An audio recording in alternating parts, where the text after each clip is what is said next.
The Washington Commanders found their best selves when they became a run-first, ground-and-pound offense. Their offensive line is one of the better run-blocking units in the entire NFL, and they seemed like a true football team. With center Chase Roulier coming back from injury this year, they're only bound to be better than last year in the run game, and thus they drafted Brian Robinson Jr., the powerful running back out of Alabama, to add some extra youth to that running back game and see what they could do to really pound through defenses. Immediately, he fits the Washington scheme, but just how does he fit? And what can we really expect from him in the tandem of Robinson, Antonio Gibson, and J.D. McKissic? Let's get into it and find out.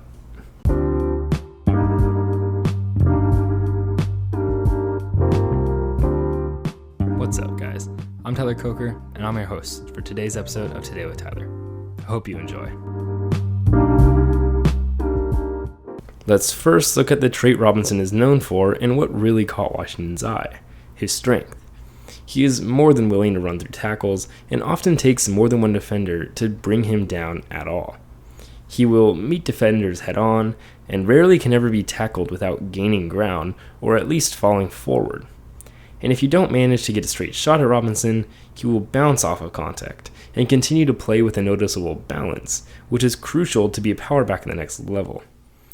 Even when the play isn't well blocked, which happened a little bit at Alabama with their offensive line struggles, Robinson can create, to quote my old coach, Coach Bloom, 3 yards in a cloud of dust. That kind of style is perfect for Washington's identity, in which they will run it until you expect it, and then run it some more. Robinson has executional traits as well as physical ones.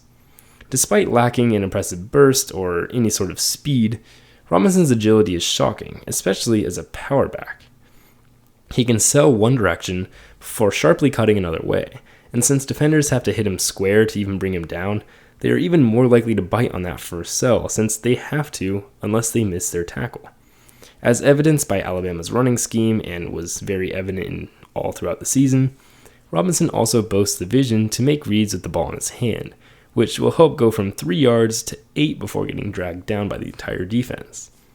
And he can be a 3-down back if necessary too, especially with proper coaching. Robinson has reliable hands and is effective as a receiver out of the backfield, and he often could be seen lined up as a wide receiver out wide with an empty backfield. While he isn't James Cook, he still is serviceable, which is more than anything Washington could ask out of a third-round power back. Perhaps most intriguing is Robinson showed a flash of pass protection, which would put him in the running for running back 1 in DC immediately. He isn't a lock in protection, but with proper coaching, Robinson may find himself on the field quite often as a rookie. Brian Robinson is going to be an important rookie.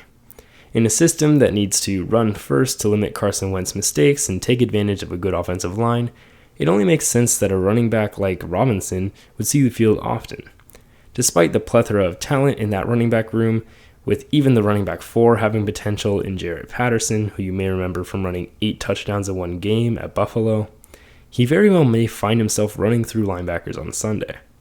To be completely honest, I see him being a split carry back with Antonio Gibson to limit his injuries, and the receiving will once again be left for J.D. McKissic, which will keep Robinson far from the running back 1 conversation, but will maximize his relative freshness despite being a full senior and graduating in 4 years, and his overall strength.